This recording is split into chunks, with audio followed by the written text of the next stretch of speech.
Yup, this is what you've been waiting for, right here. Porter & York's baby back ribs.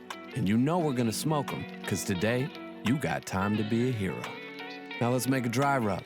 Grab a little brown sugar, salt, black pepper, paprika, mustard powder, garlic powder, chipotle powder, and of course, some onion powder.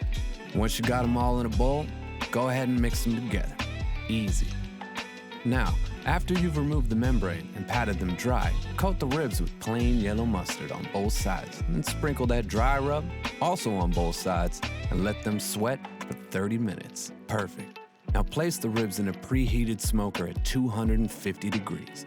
Now we like to use fruit wood chips, apple, cherry, or both. Either way, smoke those ribs for 3 hours.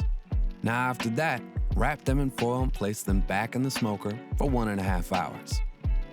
Then we're gonna go ahead and unwrap those ribs. We're gonna glaze those ribs with barbecue sauce, and we're gonna place them back into the smoker until the sauce sets onto the ribs. No more than 45 minutes.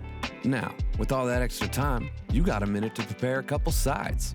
Give our tangy coleslaw a try, and then maybe throw together a quick jalapeno corn bread by adding some diced jalapenos to your favorite box mix of cornbread. That's easy. And there you have it. Dry rub smoked ribs with all the fixings. Absolutely delicious. Thank you, Porter & York. You helped me do it again.